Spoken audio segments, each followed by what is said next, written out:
What's going on, everyone? Welcome to your daily digest for Friday, April 25th, where I bring you fact-based, non-sensational, objective information about what's going on in the broader blockchain and cryptocurrency space. And boy, do we have a doozy today.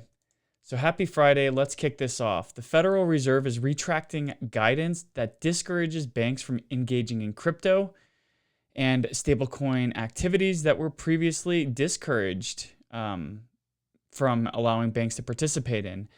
The Fed has also joined the FDIC and the Office of the Comptroller of Currency to reverse their two previous statements regarding banks' exposure to crypto.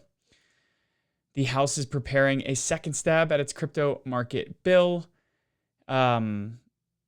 which basically means that the House representatives are in final stages of drafting a crypto market structure bill. And this comes at a time when the Stable Act and the Genius Act, the stablecoin bills going through House and Senate respectively, are going through their committee markups. So progress being made. The ultimate goal is for both the stablecoin and market structure bill to be passed by the end of the summer, according to President Trump. The SEC is dropping yet another case against DragonChain over its ICO that took place in 2018.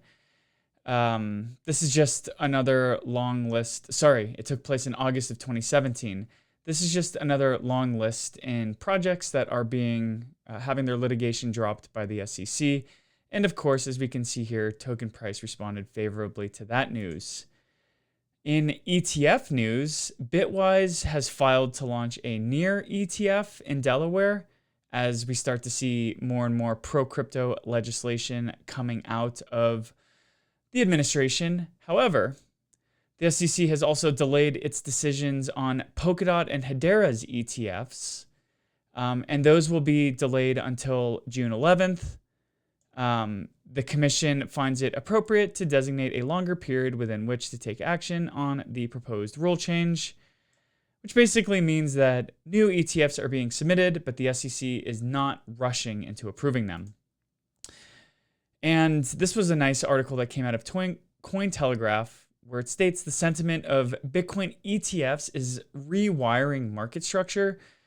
And long story short, the argument being made in this article is that the volatility is being reduced because of these large-scale market-wide ETFs for Bitcoin, and that we're just in a new era for the digital asset class. The article also makes an argument that the same forces that are responsible for flattening out the volatility of Bitcoin may also be removing the opportunity for the lifeblood of altcoin speculation. And the article notes one of the most notable shifts in 2025 is the absence of a classic alt season. Every 4 years, Bitcoin has halved, and there has been a corresponding parabolic movement of various altcoins during this 4-year cycle, and we haven't really seen that this year. It typically happens the year after the halving, which occurred for Bitcoin last year. So this should be the year where we're seeing things like Ethereum and Near and Atom and all these other alt L1s really mooning, but we're not seeing that at all. So this article speculates that this could just be a byproduct of institutions getting into the game. Another cool piece of network stats. Fidelity Digital Assets has pointed out that there's 2.6 million Bitcoin on exchanges. This is the lowest level amount of Bitcoin that's been on exchanges since November 2018. Since November 2024, over 425,000 Bitcoin have moved off exchanges. So remember, folks, not your keys, not your coins. If you don't have your Bitcoin on your own wallet that you secure yourself, then it is not your Bitcoin. If you don't know what I'm talking about, maybe you should take a little bit of a look into that. OpenSea, a now cross-chain NFT marketplace, saw a massive amount of activity over the past quarter, with 40% of the total market trading volume in NFTs. And so we can just see here the amount of NFTs per wallet distribution. And the vast majority, nearly 70%, are via OpenSea. Ethereum devs are testing a 4x increase in gas limit for the Fusaka hard fork, which will be taking place after Pectra, which is coming up next. I hope I got that right. And what is gas limit? The gas limit on Ethereum refers to the maximum number of steps that can be executed by the transaction on the Ethereum network.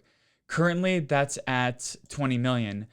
Basically, this means that after a certain limit, in order to pay for a transaction on the Ethereum network, you will have to spend more and more and more in gas costs, increasing how much it costs for you to perform a swap or to migrate a token or to move Ethereum from your private wallet to a custodial exchange.